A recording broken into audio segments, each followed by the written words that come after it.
La problématique de la participation de la jeune génération à la construction nationale est une question fondamentale d'actualité agitée au sein des réseaux sociaux.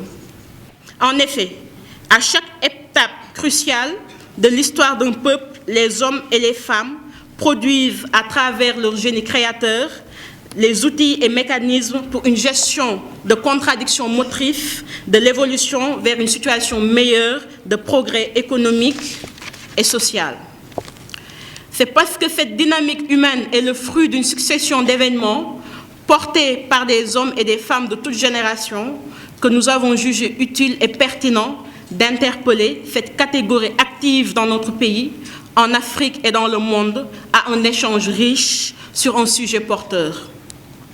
Il s'agit autrement de créer les bases d'une large mobilisation pour la contribution aujourd'hui à un avenir meilleur.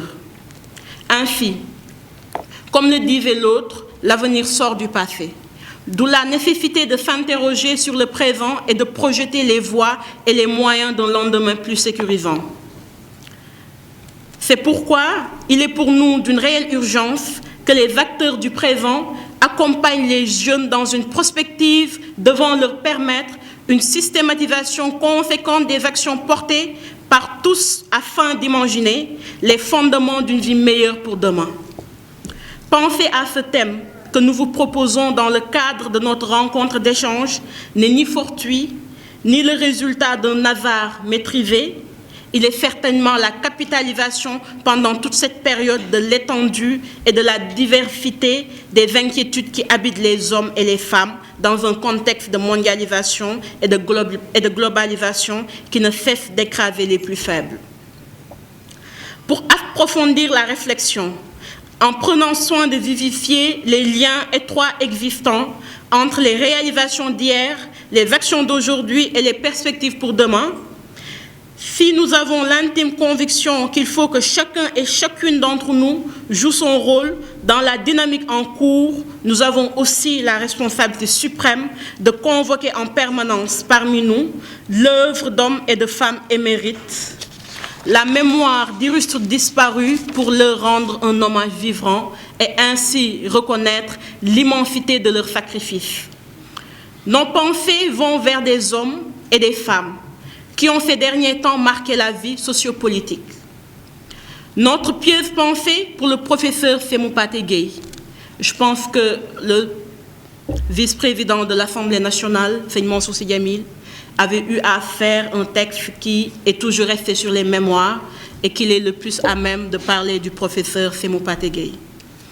Le professeur Diak Maktar, je pense aussi que Seigne Mansour Sy Djamil, le professeur Maktar Diak était son compagnon de longue date, comme le professeur Seydou Sy Fall.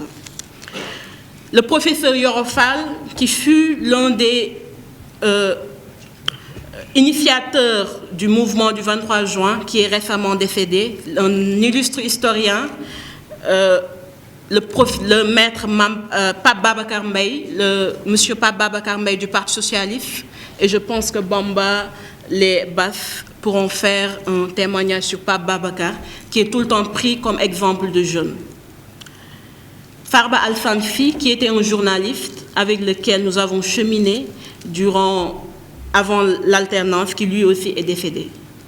Et aussi, je devrais dire, le défunt Charles Gueye, qui était pour moi plus qu'un oncle, et je ne peux même pas m'étendre sur le sujet de tonton Charles.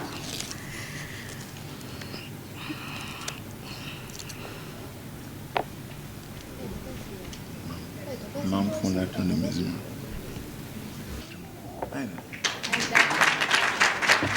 Approfondir d'une part le niveau de mobilisation des compatriotes ici et ailleurs pour la justice, la paix, la solidarité et contre l'oppression.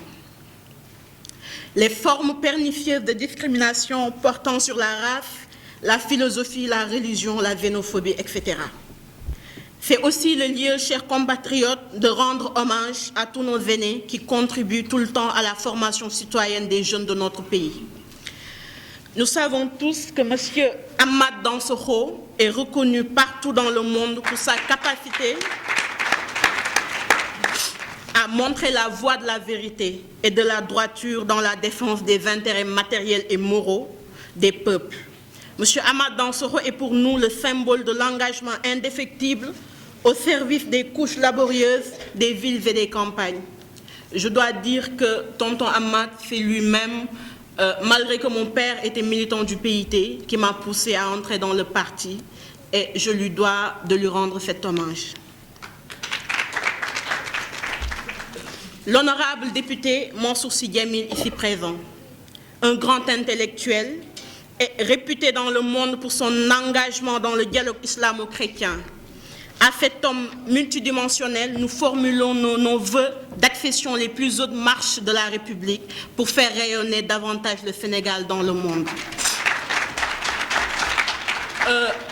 Pour étayer ce que je viens de dire de Seigneur Mansour Sy Djamil, je vous donne juste un exemple, pas de Besougnac, mais d'inondation, qui prend chaque année des centaines d'enfants dans la banlieue, qu'il amène dans des villes pour leur faire voir autre chose que les eaux, pour leur faire voir autre chose que la pauvreté et pour leur permettre d'espérer.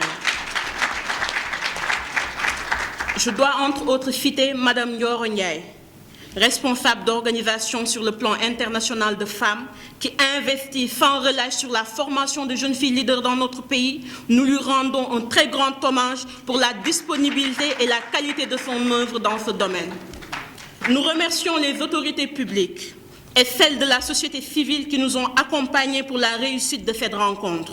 Nous espérons que la rencontre permettra d'ouvrir un grand chantier de réflexion et d'action dans la dynamique de construction nationale et africaine.